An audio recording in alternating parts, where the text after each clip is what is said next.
It is a college basketball season for the women as well here at Earlham College. They have a brand new head coach in SHAUNA Watson. She's joining us here today on Inside Earlham Women's Basketball. And by the way, if you don't know, this young lady to my right, if I'm not mistaken, played with a player that I had in high school down at Hanover. We'll talk about her in a couple of moments, but welcome. Good to have you with us. Appreciate it. Happy to be here. It's we were talking before we got started, a late hire for you to come to Earlham because of all the things that transpired with the program in the off season.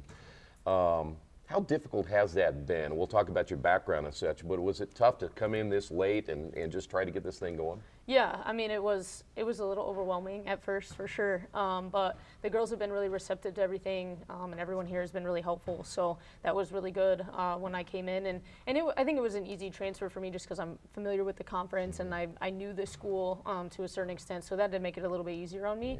But yeah, it was challenging. But like I said, the girls have been really receptive to everything and helping me out. So it hasn't been too much of an issue. But your assistant was kind of a late hire too, right? Yeah, that was a challenge too, but I didn't want to just settle for someone. I'm going to make sure that, I got somebody that was going to help the team and help make us successful. And so I waited it out, and Maisie has been really good, for the program, and she had a lot of success at the school she was at previously. So that's been really exciting, and she can help with the post players, which maybe something I lack in a little bit. So she's been really helpful with that, and I'm really excited to work with her. So. Boy, you got a great assistant, don't you? Yeah. Well, you know that. You've been an assistant coach for the last couple of years at Indiana Tech, correct? Indiana Tech, yep. Which is where I'm from originally. I'm from Fort Wayne. Okay. So that was really nice to kind of see how that worked. And the head coach that I worked for was a great mentor for me. And you rely on your assistant coach a lot. And you need to have a good relationship with them. And I had a really good relationship with her, and we still talk to this day. So, I mean, that's why I liked her too, because she had experience already being an assistant. It was less of a learning curve for her. And with me learning myself, it was going to be hard to teach somebody how to do things. So that's been really helpful that she already had that experience. All right, you played Division III basketball at Hanover. Correct. So you go from north to south, back to the middle. Yes, Talk exactly. about, well, as you mentioned, Hanover, a part of the HCAC. You're familiar with Earlham. Does that kind of help you, again, with the whole idea of knowing what this conference is all about in women's basketball? Correct, yeah. So I really enjoyed playing at Hanover, and like I said, I understand the conference. I know pretty much all of the head coaches, and they were really helpful when I got the job. And then just kind of knowing like what the competition is in this conference has been helpful, and kind of knowing where we are. Like I tell the girls every day, like, we may have gotten picked second to last in conference, but I don't believe that. And I know what the conference has, and I know that we can be more successful than where we got picked. So I'm excited about that. And I think it helps with recruiting too. Just because, like I said, I know what it takes to be successful in this conference, because we were really successful when I played at Hanover. So I think that that's exciting too. So it has been helpful. Now and listen, I'm sure some people are going to say, I'm not sure, what are you, 23? I'm 24. 24 years old. Your first head coaching job, which is unusual for someone even at the Division III level to get that first job. Right.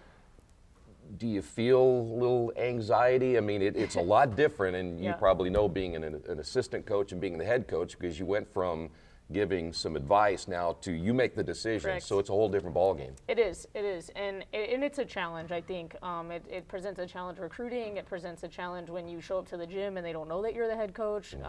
It does present a challenge, but like I said, I was involved in pretty much every aspect at Indiana Tech, and she really helped me because she knew that this is what I wanted to do, and she really prepared me really well for that.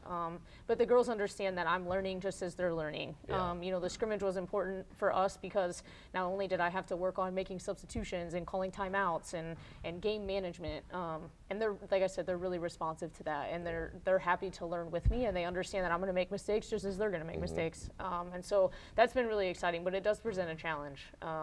Like I said, especially going out recruiting and being so young, a lot of people don't know that I'm the head coach. So, well, the other thing about that is a lot of the players that are still playing in the conference you played against at some point. They might have been freshmen or so, right? I mean, that's kind of odd, isn't it? Yeah, actually, our senior, Mariah Flynn, she was a freshman when I was a senior, so she remembers me when I played, and like I still have friends at Hanover that still play there. So it's different. It is definitely different, but I'm excited about it, and like I said, it's unusual for this to happen, but I also think it's good. There's pros and cons to it. Sure. from a learning curve, how much of a break do you give yourself being in your first year as a head coach? Because you know, things are going to be a lot different, as you said. So do you give yourself a little bit of a break? I try to, but I'm kind of a perfectionist, so it's hard. I'm very competitive, and I want I want us to be successful, and I'm not one to settle for, you know, yeah, we got picked what we did in the conference, you know, I'm not one to settle for that and just be like, oh, well, it's just going to be a building year for us. Like, no, like I want to push them to be better, and I want myself to be better. So it's hard. I try to give myself a break, like thinking about the scrimmage, and I was like, yeah, I made mistakes, but, you know, I can learn from it. So it's hard. It's hard for me to do that, but yeah, I mean, I have to understand that I haven't had a lot of experience, so. Well, and I'm glad you said that, because you'll know that eventually it's going to be a few years before you could probably be in this game for 30 years and you're still going to learn something. I mean, that's kind of the way it is, isn't it? Yeah, absolutely. Yeah, I mean, basketball is a game of mistakes. That's what's going to happen. And yeah, I have to understand that and just realize that, you know, there's learning. I can learn something every year. So. The only reason I asked about being hard on yourself, because that first year you just feel like there's so much to do, and you want to get it all in and prove yourself. That sometimes maybe put a little too much pressure on yourself at times. Yeah, and that's the thing I have to realize too, is that, you know, this year, you know, at practice we've had to learn everything, and it's exciting to think that next year we can start on practice 20 rather than practice 1, and so that's going to be really exciting for our team. But they've learned things really quickly. They really have grabbed onto things, and they bought into what I want to do.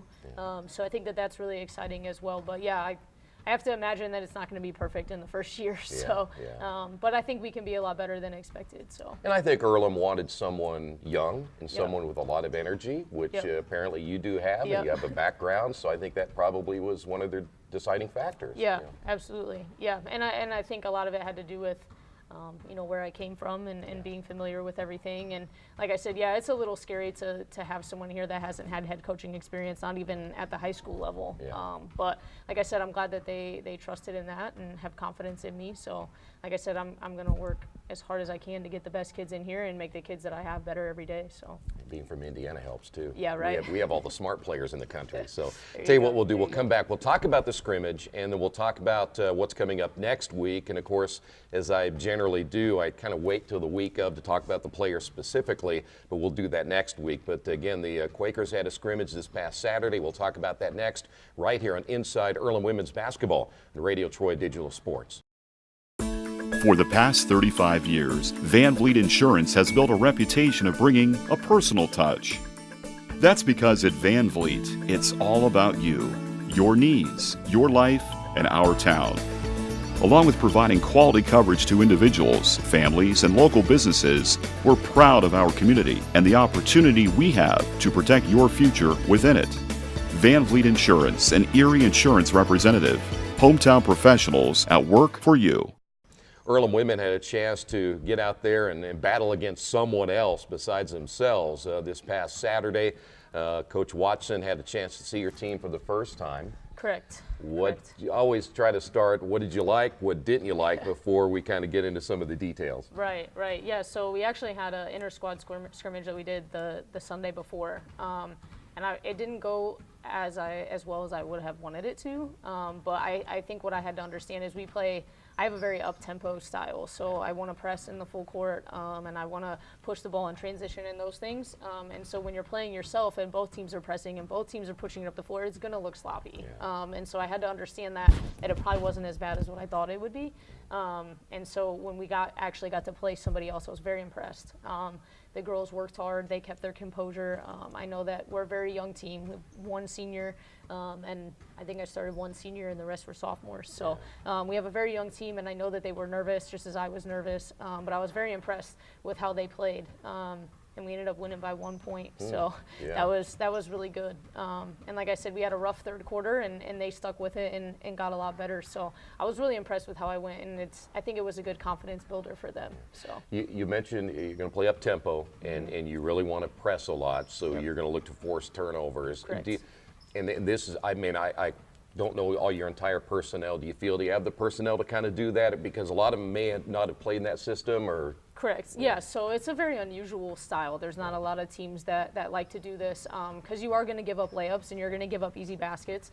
But yeah, I have, a lot of quick, athletic kids. And like I said, even if you're not the most skilled team or the most athletic team, you can outwork any team that you play. And that's exactly what they did on Friday. Is they outworked the other team. They got to loose balls. They forced turnovers and all of those things. Because pressing isn't always necessarily about forcing turnovers. It's forcing quick shots and getting rebounds and making them feel uncomfortable. So, and then like I said, I felt like on Friday they finally bought into that and they saw that it was successful. And I think they're going to continue to do it. So. Yeah, and the other part about that is too, they got to run down some of that shot clock too, and the next thing, they don't have as much time to shoot the basketball as well. Correct. Size probably a little bit of a concern. It didn't appear you have a whole lot of size. Right. Yeah, I mean, we don't have anyone that's 6'3" or anything like that, but as far as I know, there's not a lot of that in our conference either. But that's kind of why. If we do run into a team that has a 6'3" girl, underneath the basket, it's good to press, just because that's less time that they have in the half court that we would have to battle inside. Yeah. But we do have a good inside presence. I think we have 2 girls that are going to do a good job inside. And like I said, they just need confidence, just like anybody else. But like I said, I'm not too worried about it. We've been working with them a lot. So yeah. Scoring from a standpoint, if you lose, you look at the 6 players that came off the team last year. I think you lose maybe 2 of the top 3, maybe top 3 scorers, maybe all of them. I know Mariah Flynn is back. Where do you find scoring? Who do you look for there? And I always thought about this when I was coaching too. If somebody's not used to scoring, it's a little bit of a different transition for them too, because now they got to have that mindset. Do you have people in mind that can be scorers in this team? Yeah, I mean, the good thing about Friday is that we were very balanced. We had a lot of kids had 7, 8 points, a couple had 11. We were very balanced. And so the thing about pressing too and being up tempo is, your offense is going to come through your defense. And so it's not necessarily looking for 1 or 2 specific people. It's really just, if you get a steal, go score, and those kinds of things. But yeah, I have a couple good shooters. Kendall Spears doing a really good job.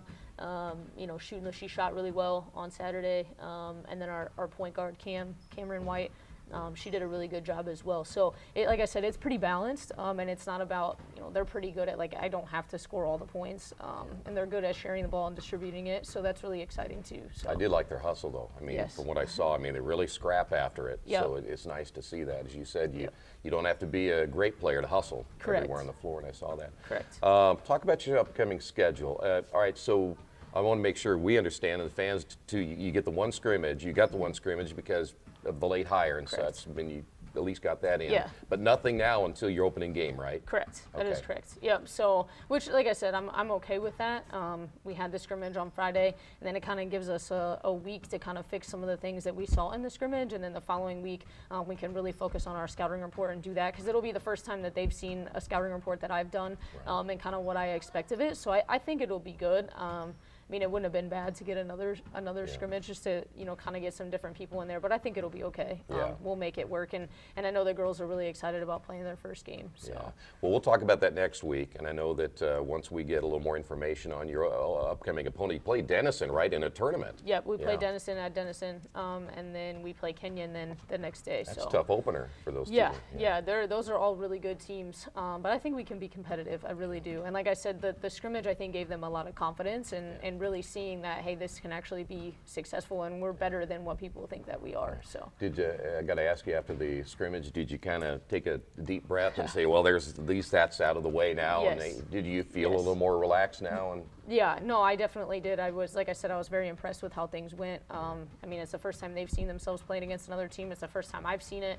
And yeah, it was great. I was really impressed, and it was so nice to hear everyone's great comments about it, and just saying, the girls played so hard, and their demeanor is just so much better. So that was really exciting to hear that. So got a lot of kids to choose from too, don't you? Yes, I have 19 total kids on our roster. We have one of our juniors is hurt right now, and I think we might have one more that's going to be hurt. So yeah, about 18, 19 kids to choose from. So really big roster, yeah. Very good.